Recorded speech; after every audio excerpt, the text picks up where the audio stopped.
What's good, everybody? It's your boy Bulldog, aka Jesse, and today we're going to be going over the settings for Modern Warfare 2019. There's been a couple of changes to the settings from the beta, so we're going to have an in-depth look at everything just to see what's changed and get early impressions on what settings we should run for the whole year. If something changes later on, then we'll go ahead and make another video about it, but for now, let's see what we got going on. Alright guys, so I took away the face cam so you can see nothing but the screen that we're going to be looking at.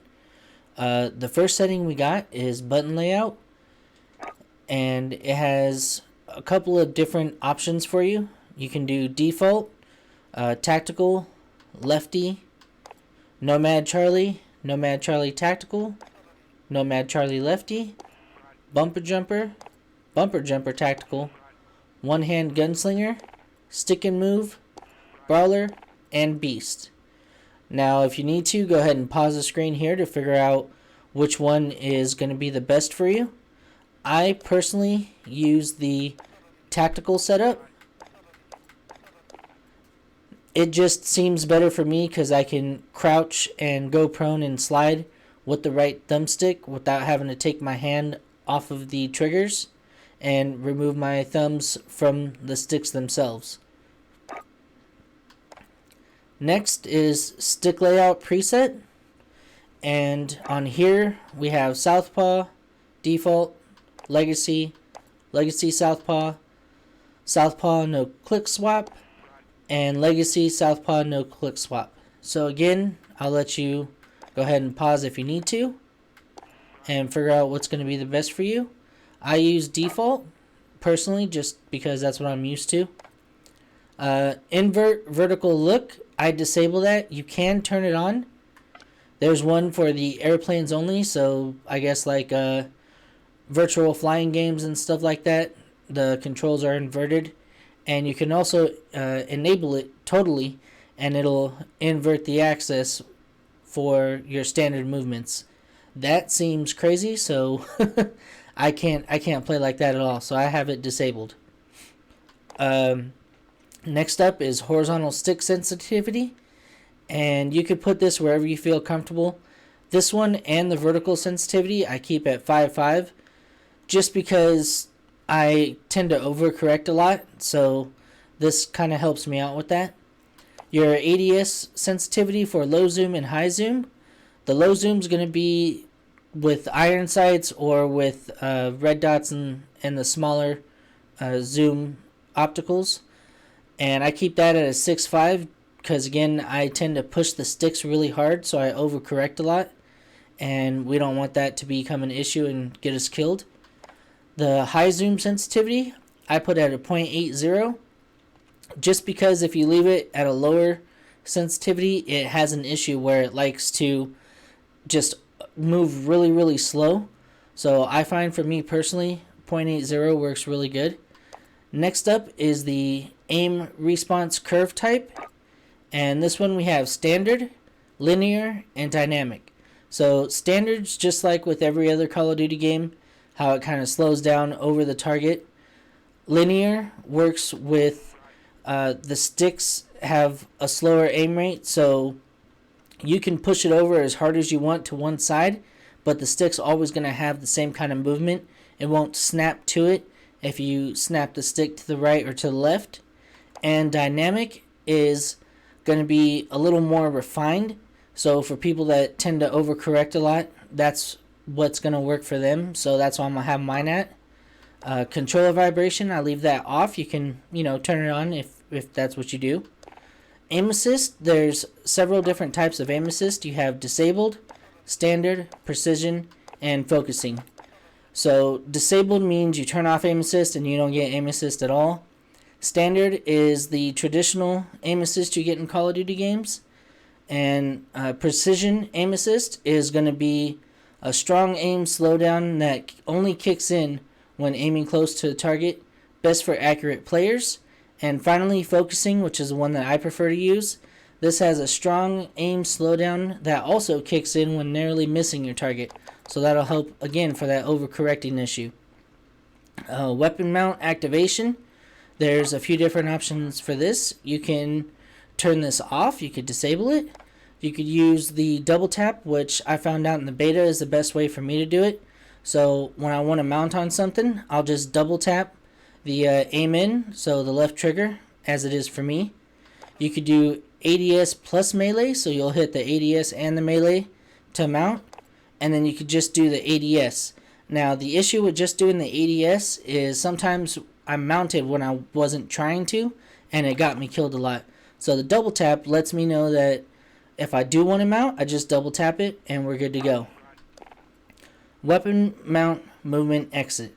So this one, you can either disable it, that way when you're ready to get off the mount, you can just let go of the left trigger or whatever button it is that you use to aim in.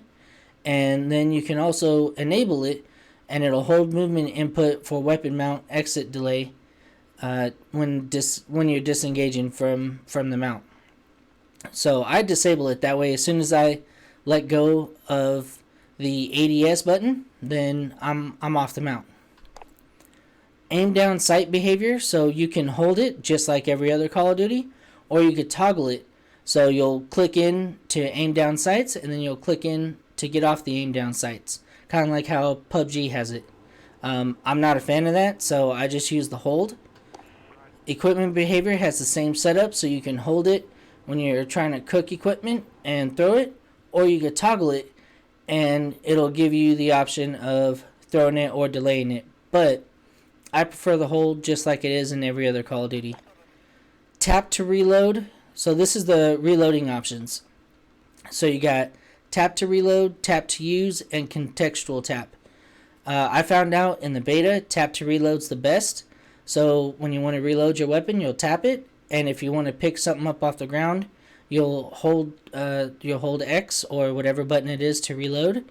There's tap to use and hold to reload, and so that just reverses it. So if you want to pick something up off the ground, you'll tap X or whatever your reload button is, and then you'll hold the button to reload. I feel like that's going to take too long. The contextual tap was supposed to be, it'll prioritize reloading your weapon over picking something up off the ground. It didn't seem to work that way. It was kind of hit and miss. So that's why I use the tap to reload. Depleted ammo weapon swap. This is going to come in handy just because sometimes you don't realize you're running low or you're out of ammo, and this will automatically switch your weapon. You could also turn it off and it'll just sit there and go click, click, click, and then you're dead. So I prefer to leave that on. Movements. So now we're on to movements. So the slide behavior, you can either tap to slide or you can hold down the slide button, whatever it is for you. For me, I feel like tapping might be a little easier. If you hold it down to slide, what tends to happen is, or at least I think for me, it feels like I get like dead slides where I don't go anywhere, and that's not cool.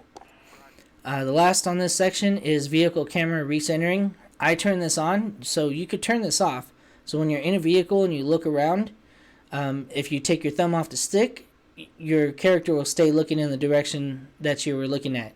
If you turn it on, when you take your thumb off the stick, what will happen is you'll go back to center. So I prefer to leave that on. Alright, so next up is the general settings. And for this one, we got input device. So this will be how you select, between the controller and the keyboard and mouse. Next is the brightness. The brightness, I keep it at a 50 right now. During the beta, I had it bumped up to about a 60. If you go too much higher than 60, what tends to happen is the screen just doesn't look good and everything starts blending together and you can't really see anything. The safe area, you can adjust that if you need to. Mine's already adjusted. Film grain, I turn that off. If you have that on, everything kind of looks blended together. As you can see, the screen on the left is really, really clear, and the screen on the right kind of looks like crap. So I put the film grain down to 0. The tooltips, I'm going to keep this enabled for right now. This just shows when hovering specific element for a short delay. And you can also turn this off, but for the first week or so, I'm going to keep it on and then I'll turn it off once I have everything figured out. Subtitles, I turn that off. If you need to, you can always turn them on. The language, I have it in English, but there's a bunch of other different, there's French on here. Never mind. Well, I'm using English. So colorblind, you could disable that, but there's a few type of colorblind options if you need any of them. Colorblind target, you can have either world, interface, or both.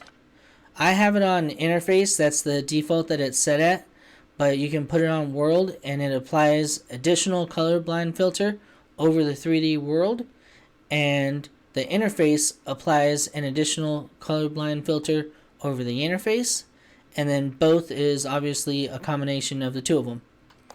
World motion blur and weapon motion blur. I have both of these disabled. As you can see, the screen on the left looks really crystal clear and crisp, and the screen on the right kind of looks like crap. So we're going to turn those off just because we want to get the most clear view that we can of what's going on, especially when we're trying to whip around and turn on somebody and wreck their lives. Content filters, text chat, you can turn that on or you could turn that off. That just shows on the bottom of the screen, like if you're down by a few points and the announcer says it, then it'll bring it up on the bottom of the screen. Profanity filter, I turn that on. You could turn that off if you don't want to hear no cussing or anything like that. Dismemberment and gore effects. I turn this on just because I think it's pretty cool to see all the explosions and people getting destroyed and that kind of stuff. You can turn that off as well if you want to. And then there's the credits. Alright, so next we got probably one of the most important settings that we can have. This is going to be the audio mix. The audio mix is different than it was in the beta, so we're going to go through, listen to them all to figure out which one hopefully is going to be the best match for us. So you have studio reference. This one says maximum dynamic range, recommended at 75 decibels. Let's go, Sergeant.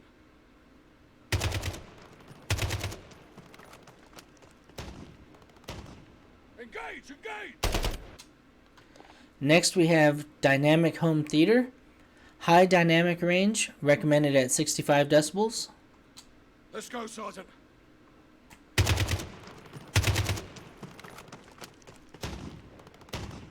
Engage, engage! After that we have home theater. Moderate dynamic range, recommended at 55 decibels.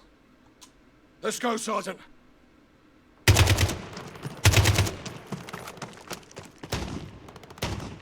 Engage, engage! Next we have midnight mode. Low dynamic range, when you need to listen at a softer volume but still keep the details. Let's go, Sergeant.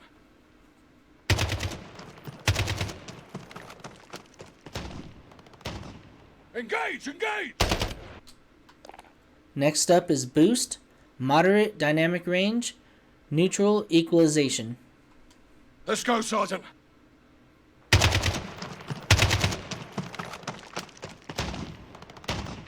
Engage, engage! After that we have boost high, moderate dynamic range, enhanced high frequencies. Let's go, Sergeant.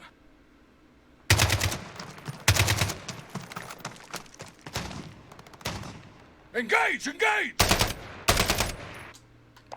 And finally we have boost low, moderate dynamic range, enhanced low frequencies. Let's go, Sergeant.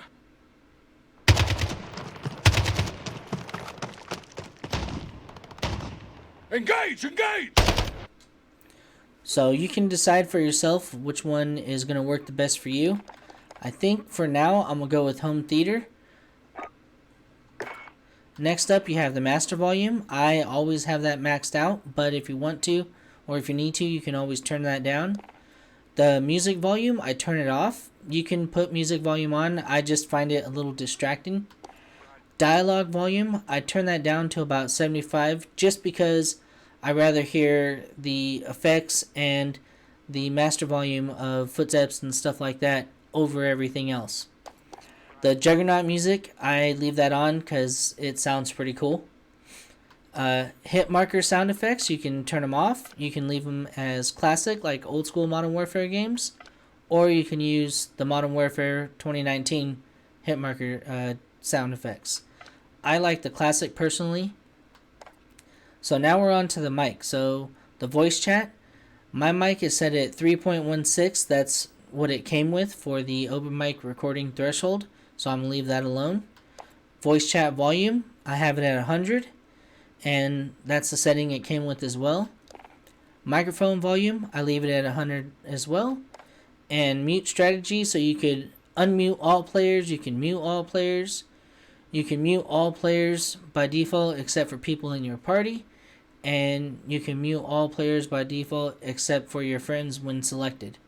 So I have right now unmute all, and we'll see if we need to change that after we start snapping necks and cashing checks. Alright, and finally we have account.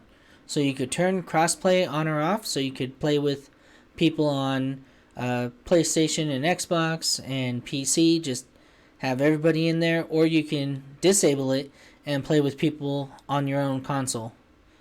You can also link your Activision account. You can display unique ID numbers. So if you turn this off, players will be shown without their own unique ID numbers. So it's just going to have a random player name and a bunch of random numbers. You can turn that off, or you can turn it on and it will show people with their unique ID numbers, so their gamer tags and stuff like that. And underneath that is your network. You can hide all that stuff, you can show it, it's up to you. So geographical region, external IP address, and internal IP address. I have all that stuff hidden. Alright folks, so I know that was a little bit longer of a video, but it was a more in-depth look, especially in the sound and the stick layout and button layout and sensitivity. So leave a comment down below, let me know if any of these settings helped you out at all. Hopefully this will help you start destroying those boots in these lobbies a lot quicker. And if you want to see what I'm up to when I'm not streaming or making a video, you can follow me on Twitter at Bulldog87G. And if you want to catch one of my streams, we'll be streaming every day until November 4th when I gotta go back to work. Because right now, we on COD vacation, baby. You can watch me stream on twitch.tv/bulldog87_gaming. And I'll see you guys in the next stream, or I'll catch you on the battlefield. Peace out.